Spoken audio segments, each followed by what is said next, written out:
Para saudara dan saudari yang Tuhan cintai, selamat pagi dan selamat bertemu lagi dalam renungan harian dari Paroki Santo Fransiskus Assisi Apio, edisi hari Sabtu, tanggal 22 Maret 2025, dalam masa Prapaskah yang kedua.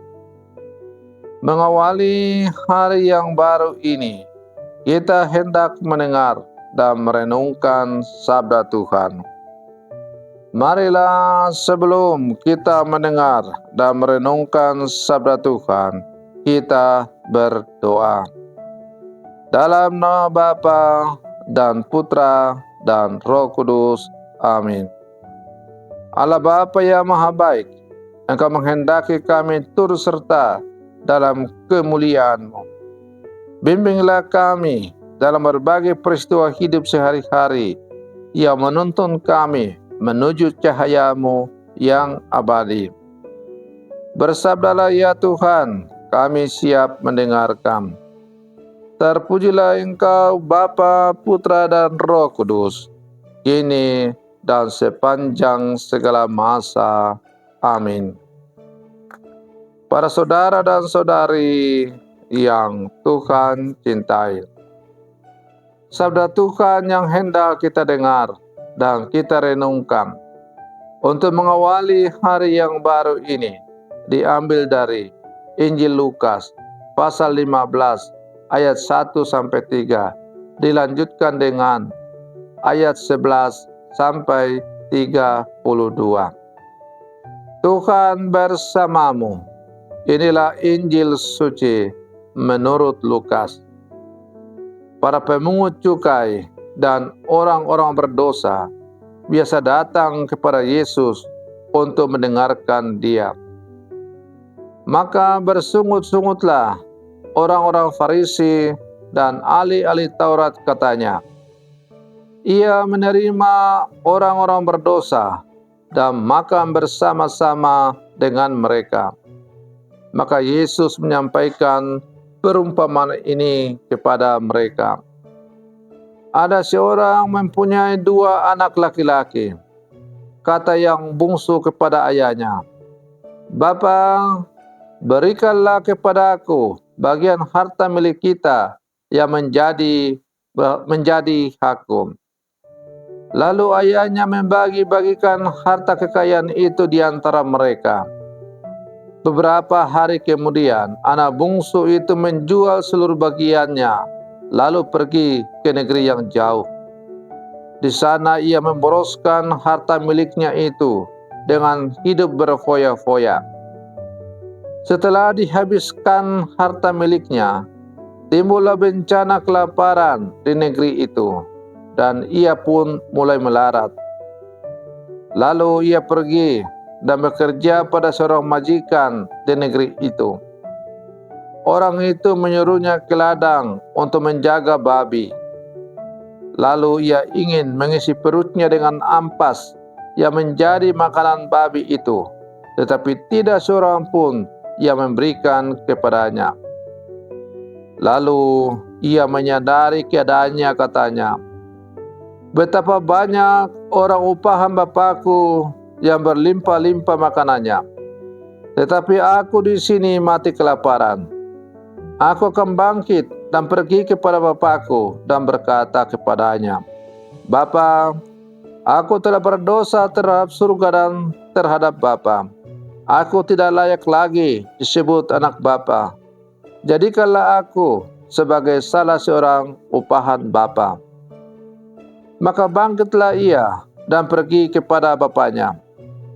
Ketika ia masih jauh, ayahnya telah melihat dia, lalu tergeraklah hatinya oleh belas kasihan. Ayah itu berlari mendapatkan dia dan lalu merangkul dan mencium dia. Kata anak itu kepadanya, Bapa, aku telah berdosa terhadap surga dan terhadap Bapa. Aku tidak layak lagi disebut anak Bapa. Tetapi ayah itu berkata kepada hamba-hambanya, lekaslah, bawalah kemari jubah yang terbaik dan pakaikanlah kepadanya. Kenakanlah cincin pada jarinya dan sepatu pada kakinya. Dan ambillah anak lembu tambun itu, sembelilah dia, dan mari kita makan dan bersukacita. Sebab anakku ini telah mati dan menjadi hidup kembali.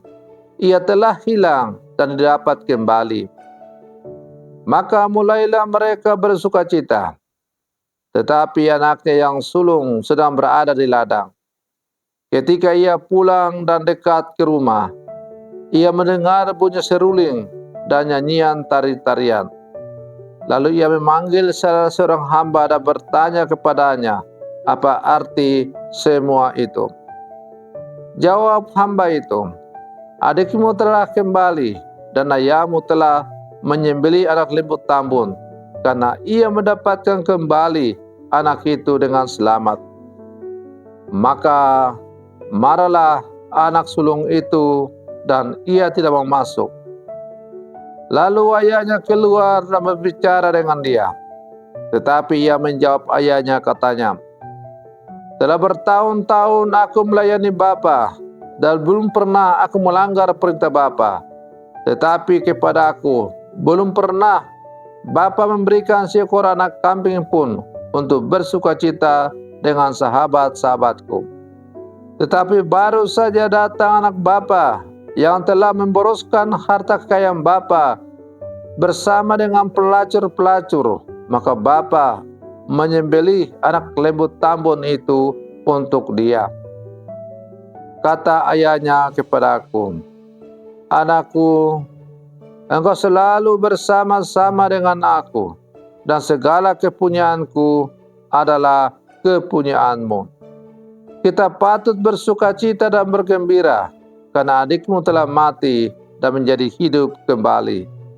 Ia telah hilang dan didapat kembali. Demikianlah sabda Tuhan. Para saudara dan saudari yang Tuhan cintai, melalui bacaan Injil yang baru saja kita dengar, kita diajak untuk merenungkan sebuah cerita perumpamaan yang sangat terkenal, yaitu perumpamaan tentang anak yang hilang. Yesus mengisahkan tentang seorang ayah yang memiliki dua anak. Perumpamaan ini bukan hanya menggambarkan kasih dan pengampunan Tuhan, tetapi juga penerimaan dan pengertian. Kita juga diajak untuk merenungkan sikap kita terhadap sesama, terutama dalam konteks penerimaan dan pengertian. Para saudara dan saudari yang Tuhan cintai, melalui cerita perumpamaan ini, kita melihat dua karakter utama, anak bungsu dan anak sulung.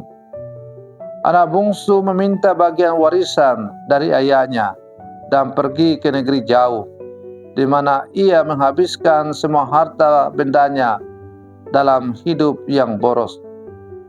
Ketika masa sulit datang, ia menyadari kesalahannya dan memutuskan untuk kembali ke rumah ayahnya. Dalam perjalanan pulang, ia merasa tidak layak untuk disebut sebagai anak, tetapi berharap bisa diterima sebagai seorang pekerja. Namun, yang mengejutkan adalah sambutan ayahnya. Ketika ayahnya melihat anaknya dari jauh, ia berlari menyambutnya dengan penuh kasih, memeluknya, dan memerintahkan untuk mengadakan perayaan besar. Ini adalah gambaran yang sangat indah tentang kasih Allah yang tak terbatas, yang selalu siap menerima kembali kita bila mana kita menyadari bahwa kita ini sungguh telah jatuh. Kita akan selalu disambut dengan Allah dengan penuh sukacita apabila kita menyadari bahwa kita telah jatuh dalam dosa dan mau bertobat dan mau kembali ke dalam kasih rangkulan Allah. Para saudara dan saudari yang Tuhan cintai, di sisi yang lain kita juga melihat sikap anak sulung yang merasa cemburu dan marah ketika melihat ayahnya merayakan kembalinya anak bungsu. Ia merasa tidak dihargai meskipun telah setia melayani ayahnya. Dalam hal ini, Yesus mengajak kita untuk merenungkan sikap hati kita. Apakah kita sering kali merasa lebih baik dari orang lain? Apakah kita sulit untuk merayakan kebaikan dan pengampunan yang diterima oleh orang lain, terutama mereka yang pernah berbuat salah atau mungkin menyakiti kita? Perumpamaan ini mengajarkan kita tentang pentingnya pengampunan dan penerimaan. Kita semua adalah anak-anak Allah. Kita semua, entah sadar atau tidak, pernah tersesat dalam berbagai cara. Namun, kasih Allah selalu ada untuk kita. Dan Dia menginginkan kita untuk saling mengasihi dan mengampuni satu sama lain. Kita dipanggil untuk tidak hanya menerima kasih dan pengampunan Tuhan, tetapi juga untuk menyebarkan kasih dan pengampunan Tuhan itu kepada semua orang. Para saudara dan saudari yang Tuhan cintai, di masa Prapaskah ini, marilah kita terus merenungkan perjalanan hidup kita, merenungkan sikap hati kita masing-masing. Apakah kita seperti anak bungsu yang menyadari kesalahan dan kembali kepada Tuhan dengan penyesalan? Ataukah apakah kita seperti anak sulung yang merasa lebih baik dan sulit untuk menerima orang lain? Kita diajak untuk membuka hati, menerima kasih dan pengampunan Tuhan, dan kemudian kita menyebarkan kepada orang lain. Para saudara dan saudari yang Tuhan cintai, marilah kita terus berlangkah bersama, selalu membuka hati kepada Tuhan, agar kasih dan pengampunan selalu tercurah dalam hidup kita. Dan kemudian kasih dan pengampunan itu kita juga bagikan kepada sesama kita dengan penuh sukacita, agar kita semakin layak disebut sebagai murid-murid Yesus yang sejati. Selamat pagi, Tuhan Yesus memberkati.